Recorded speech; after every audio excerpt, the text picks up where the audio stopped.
Welcome to the Veterans Growing America podcast. I am Coach R.L. Simmons. I'm here with my illustrious co-host, Donnell Johns, and we have another fire guest for you today. I want to welcome Miss Lenitra Howe. She is the founder. Hey, did I say that right? Powell. Howe. Powell, Okay. Papa. like Howe. Tobin Powell. See, that's why we got editors, guys.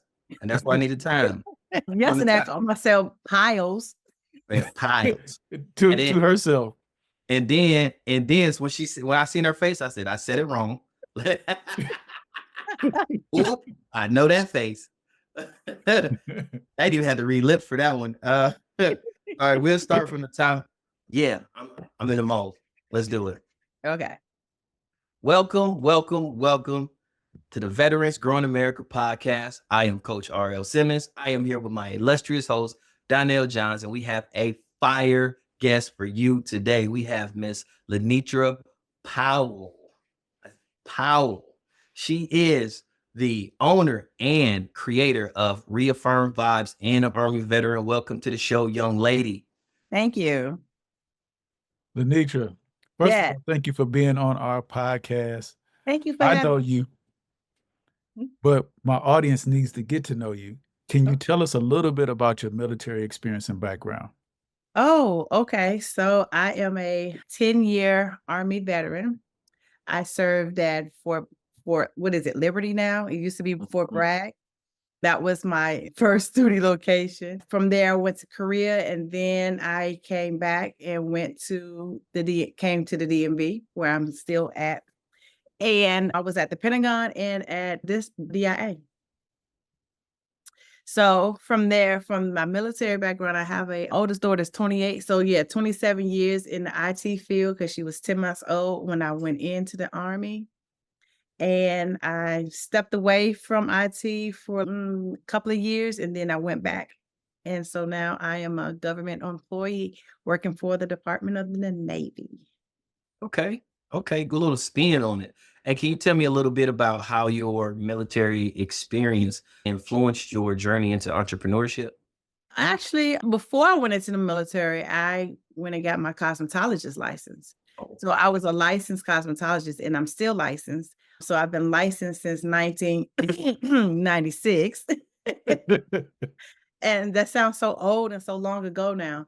But yeah, so I worked in a hair salon before I went into the Army. And then a few months after I got into my first hair salon, it wasn't moving as fast as I needed it to move. And I had my 10-month-old daughter. So I went home one day, and I told my mom, I said, I need you to help me do something. And she was like, what? I said, I need you to watch my baby until I can go do basic training and then come back and get her. She was like, basic training to what? So I told her I wanted to go ahead and enlist into the military. So that's what I did. Throughout me working on different installations, I did hair. So I did hair when I was in Korea. I did hair when I was at Fort Bragg. I came back to the States, and I didn't do hair when I came back to the States. But what I did was I became a Mary Kay consultant. Yeah, I was popping trunks. If you know about I was popping trunks at the malls, anywhere I thought I could pop a trunk and sell something to you. So I was on my way to director, and then life took over, and I stopped selling Mary Kay. So through that, I told my husband, I said, I think that when I get out the military, I think I want to start back doing hair again, because I don't want to not be able to go to school functions and stuff like I did with the oldest children. So from there, I started doing hair again. And then that didn't work out, not because I didn't have the clients, but because I was starting to go through a rough patch in my marriage. So I left Virginia. I came to Maryland. I started working for government contracting, still doing hair on the side. Then I opened up a hair salon, a suite, and I was doing hair from there, and then lost the security clearance. And then, yeah, and then started doing hair, thought about being a teacher. Actually, I did substitute teaching for a while as I was working in my hair salon. And they had an opening. They needed a business teacher, and I have a bachelor's in business administration with a concentration in entrepreneurship. So just as I was getting used to substituting maid, I guess they liked me at one particular school because the principal asked me can he have my number just in case they had last minute call outs. And I was like, sure. So I worked substitute teaching like a full-time job. And then in the evenings, I would go and do hair. And then that changed. I wound up getting a government position. Took me 10 years to do it after I got out the military. And then after that, I stopped doing hair and I opened up a eyelash extension studio. And then I did brows also. So I did that for a while. Then my husband and I separated. And then I found another government job with the agency I'm with now and closed, closed down my eyelash business due to the pandemic. With that business, I was making I was rolling. I was working quarter hours, but I was making part-time, full-time work. So I was bringing in working only like a few days out the week. I was bringing in, I want to say close to like 30 grand a year. Um, and so I liked it, but then the pandemic happened and then I still waited for a while before I opened back up. But when I opened back up, it seemed like the industry had changed and I didn't like what I was seeing. So then during the pandemic, I started playing with candles. And the candles was just basically just something for me to do, a creative outlet for me to do. Uh, Candles aren't as easy as people think they are. So it took a lot of, oh, I can't smell this. Oh, I can't smell this. What's going on? I can't smell it. To finally learning how to actually get it. And actually, when I first started doing candles, I focused on men because that was during the time that George Floyd was murdered and it was a lot going on during the pandemic. So I focused on men. And then my brother came in one day and basically asked me, where did I get this candle from? And I was like, I made a candle. He was like, yeah, come on. Where you get the candle from? I was like, no, I literally made it. And so then I had a friend come over and she light the candle and she called me one day and she was like, oh, I got some people over here on my patio and they're talking about this other well-known candle place. And she said, what do you have at your house? And I said, oh, I got this. And she said, bring everything you got. I said, okay. And I took it over there and I left with nothing but their money. So that's my journey basically. And it's just been pivoting ever since then. So I love that. So I want to know about like inspiration. Like you had a lot of businesses, but what inspired you to get into entrepreneurship? What was that one thing? For me, it was really wanting to, I was a seller at heart. And so what was the thing that inspired you? that would have been not having to ask for time off. If I knew in advance, I could already schedule that time off. For example, when I was doing hair, I would schedule my time off in advance. So I was never one of those hairstylists that overbooked you, and I did not just randomly call out and say, "Hey, I'm not gonna be in today." If I wasn't there, I was either sick or I had emergency with my children. Other than that, I was there. So I just like the freedom of being able to schedule off without asking to be take off. Because sometimes, depending on where you work, you can ask to be off, request leave, you can get the leave, and then if something happens, then your leave gets taken from you. And I just didn't want that life. So tell us a little bit. Oh, see, I'm always unprepared. It's one of the Mondays. So tell me a little bit about, not only know a little bit, I want to know a lot about. I want the unique proposition of Reaffirm Vibes. Tell us about it. So again, it started off when I was focused on nothing but candles. It started off as a scented thought. And if you looked at my blooper, I literally said that yesterday. And I was like, that is not the name of my company. But what happened with the scented thought, and I still hashtag it to this day, what happened is when I would tell people that the company name was a scented thought, they couldn't wrap their mind around what does that mean. So basically, I had candles and it had a word on it, and then it had a positive affirmation at the bottom of the candle. So it's a scented thought. And the reason I came up with that is because behind every scent, there is always a thought. It can be a good thought, it can be a bad thought, or it can be a peculiar thought. So that was why I named it a scented thought. So once I realized that people they wasn't wrapping their head around it, even though I thought it was a good name, I wanted a name that still es that it still encompassed that a sense of thought. So then I said, "Okay, so well, now we're gonna reaffirm some vibes." And it's still positivity that I'm promoting. We're just reaffirming the positivity. So that's why my tagline is elevate your space and elevate your mind. Because not only do you have the candles and the room sprays, but you also now you can take that with you. You can wear the perfumes, or you can wear the colognes, or the body oils that I'm making. And then I have other products that's coming out. So now we're gonna go in the shower, and you're gonna cry in the shower if you want to, but you're gonna come out with love. I have one called Love. Now it's in Swahili. So when I open up the store in Stonebridge, the actual name will be unveiled, but it means love. We have people with low self-esteem, low self-esteem and low self-worth. I just want them to embrace themselves and know that they are loved.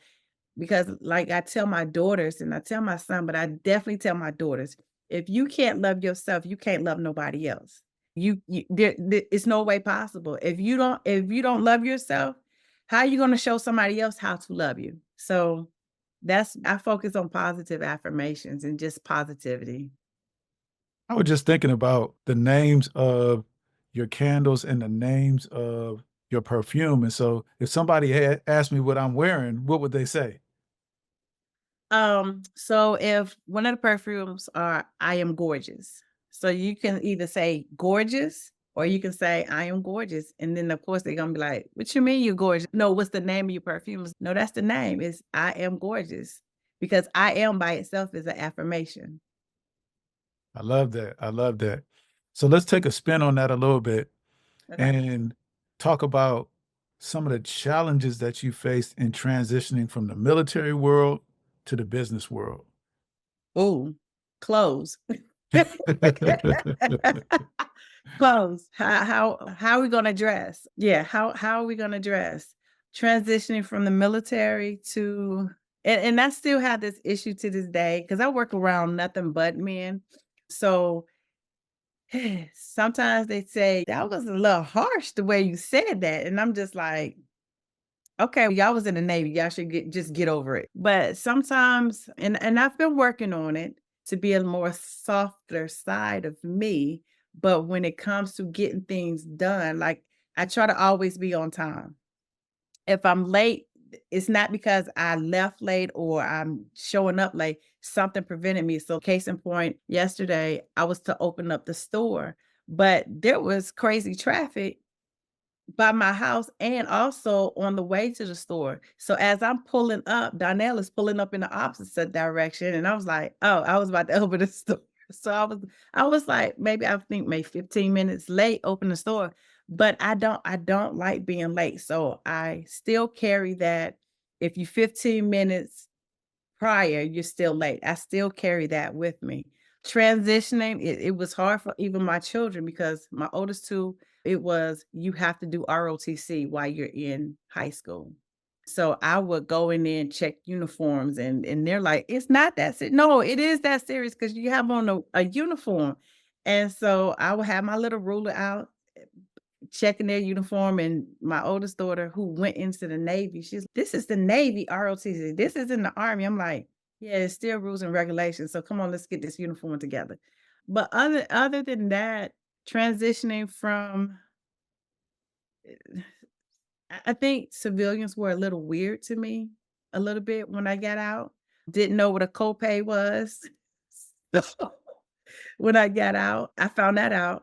because we got pregnant with our youngest daughter shortly after I got out. And when I went to the doctor, she's like, "And your copay?" And I was like, "What's a copay?" And so she's, "Oh, it's $30." And I'm like, "Oh, I'm sorry. I just got out the military. We don't have copay." So I didn't know what that was because she looked at me like, "What you mean you don't know what a copay is?" It was a little hard.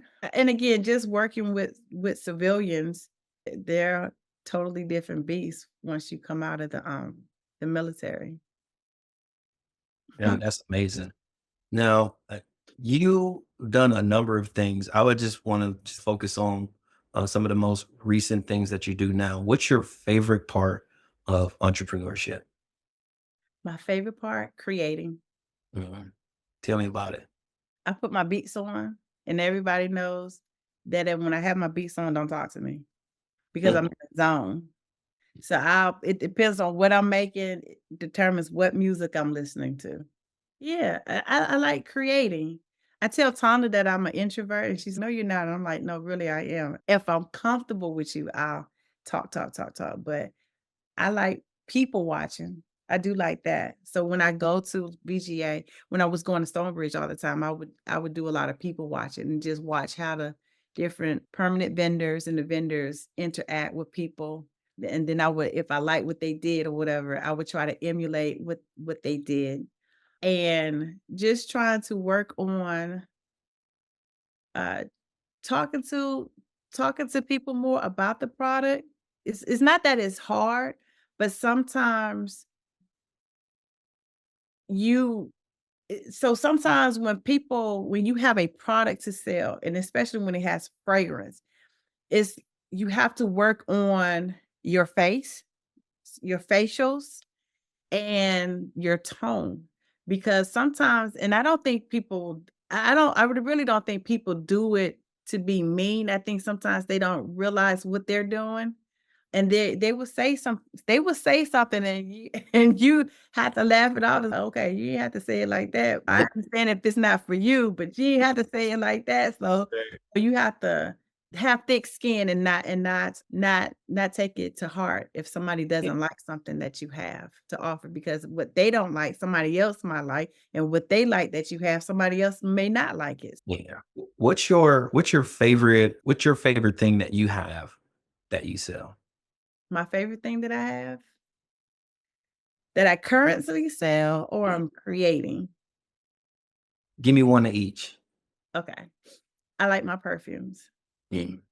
and I just found this perfect vanilla that I've been looking for. I had a vanilla, but it wasn't exactly what I was looking for. But now I found the perfect one because vanilla can be very overbearing sometimes. But this one is the perfect one. And then I think, and it's not that I think, I like the fact that I'm coming out with body scrubs and shower gels. Nice. And I like the packaging, the containers. I've whew, my cons I did not like my branding for a long time. And it wasn't until last October I was starting to like it. But now I'm in love with it. I'm in love with the packaging now. And you can literally see the changes because even though I had a good product, it looked homemade, if that makes sense. But now, if you saw my product, like I can literally see it in VGA. Like I could see it in VGA. So that's why I was comfortable to say, okay, now let me see if I can put an application in to have it there. Before, I felt like I was just popping up. "Hey, I have some stuff to sell, and I'm popping up." But now I with my packaging, I feel like, "Oh, this is nice. Okay, I like this. Okay, yes, we're gonna do this." So, I like my packaging now. I love it. You just made my day by saying what you just said. Mm. Number one, because you feel that you have a brand, which you do. You have amazing brand and branding. And when I see your product, I don't know if you know this, but I use your picture and your product for a lot of our marketing. I did, but I just thought you didn't have nothing else to use. No, it's because you're well branded. Even now you have your brand on. I do. You see that right here? And then the RV on the side? Yes. And that's what a business is all about. If you brand your business, people will know when they see the colors, they'll know it's your brand. I Yeah. saw it immediately when you had it on. I said, that's good. You have your brand on. So Yeah. tell the audience, I don't even know how to ask this question because Okay. you really described it because you wanted to make sure that you were prepared before you made it into VGA. And so Mhm. tell people about why you became a part of VGA and the experience that you had with us.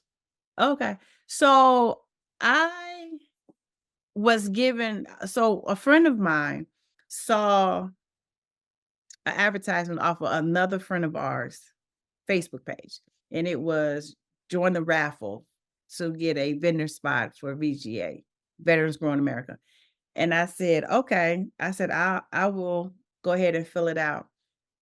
I've never won a raffle in my life. So I filled it out, didn't think nothing of it, and then it was little D that was trying to contact me, and so I was like, "Who is this that keeps contacting me?" So finally, I just responded to the text, and he was like, "I've been trying to get in contact with you. You won the raffle." And I was like, "Oh crap, I won the raffle." That's not what I really said, but yeah, "Oh crap, I won the raffle." And that was September 2023 at Fort Belvoir. It was for that initiative. And so I got there, and I remember that the friend that my friend saw the raffle on, he was there, and I was like, "Oh, what are you doing here?" And he was like, "Oh, this is what I do." And I was like, "Oh, okay." And so just the whole had never did put up a tent before. It was 2 people, they helped me put my tent up, and we put my stuff up and everything. The guy who sponsored the table, he was there. He said, "All I need is this little corner right here," and it was literally a corner that he needed. And again, I'm a people watcher, and I paid attention to detail, and I just watched how Donnell moved through every single vendor there, asked them how they was doing. Are they good? Do they need anything? And then I watched the vendors talk to each other, and they was buying stuff from each other, and it felt like being in the military, everybody helping everybody. And so I was like, "Okay, that was cool." So after it was done, I packed up, my friend packed up, and then Donnell and I talked a little bit, and so he was telling me about VGA. Donnell, I think I'm pretty sure he was a recruiter in his previous life. If he wasn't, he does. He does a good recruiting. So he was just talking to me and everything, and I was like, "Oh, okay." And then I got in the car with my friend, and I was like, "That was cool, huh?" And so she was like, "Yeah, that was cool." I said, "I think I like them." And I couldn't do anything that October and then November, but then I saw where they was doing a vending the weekend of Christmas. So I went down there for Christmas, and that was my first time popping up in the store. And I, again, watched everybody. And I was like, "Oh, this is cool." Again, everybody helping everybody, everybody's buying from everybody. And it was like, okay. So I said, okay, I'm gonna keep popping up. I'm gonna keep seeing what I'm seeing. Maybe something's gonna change. But I noticed that every time I popped up, I started talking a little bit more to the different vendors there. And then I was like, "Oh, okay. So I was right here. Now I'm right here. This person was right here." So I could tell when stuff was moved around from the permanent vendors. If they moved their space and everything, I would know that they moved. And I just like popping up till I didn't do anything else but pop up at VGA. So then when I was like, "Okay, I think I wanna see if I can get a spot at VGA," because I know they said if you pop up at least 4 times, and it's been well over 4 times for me, then you could possibly put in an application and get a spot. But just as I was going to do that, they're talking about, "Oh, we're gonna open a store in Clarksburg." And I was like, "Oh, okay, that's great too, because I live in Maryland." So I put the application in for Clarksburg. And then when I got to Clarksburg, all I could say is, I felt like Tiffany Haddish. "Oh, this is nice." I was telling Tonda, I was like, both locations give you a totally different vibe. So the location in Clarksburg gave me this one vibe, but then it was more like, because they have all the luxury stores around, it give you this high class feeling when you walk into the VGA, right? But then Stonebridge make you feel at home. So that's the two different vibes that you get. You feel like you're at home. And then it's like when the people that pop up on the weekends, it feels like company is there. So that's the two different vibes that you get from the two different locations. And I like both. I love it. I love it. And we like having you there, and we like having you a part of the team. Thank You you. play a I very love being around the team. you play a very, very special role in our family. So thank you for being a part of what we do. Thank you. You're welcome. All right, so you know what time it is. It's my time to shine, because this is Donnell show, but this is my time to shine. This is where I make it look like I'm in charge. So we about to go ahead and close this show out. Before we close the show out, do you have any last words for the guest that's watching? You can find me on Facebook, TikTok, if they don't take it away, Instagram, and you can find me on Fanbase. And all of it's still the same, Reaffirm Vibes. It's the same across the board, Reaffirm Vibes. Or you can go to my website, which is www.reaffirmvibes.com, or you can come to Clarksburg or Stonebridge. So I'll be at one of those two locations on the weekend during my time, enjoying my time. This is always fun. Indeed, I love it. And Donnell, how can people better support VGA? So first and foremost, we need y'all to comment and subscribe to our podcast. By helping us, you're helping veteran entrepreneurship.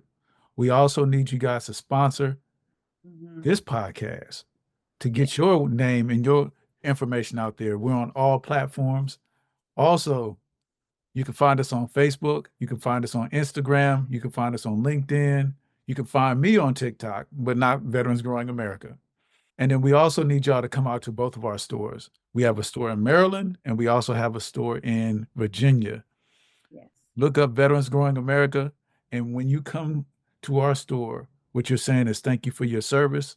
We are also looking for sponsors. We're going to start a new program where you'll be able to sponsor our vendors. That way it won't cost them a dime to set up. They would just get the profits from the sales. And so this is what we need y'all to do. Go to veteransgrowingamerica.com, and you'll find all the information that you need on our website. And then come to our stores, and all you got to do is what? Shop, baby. We are over and out.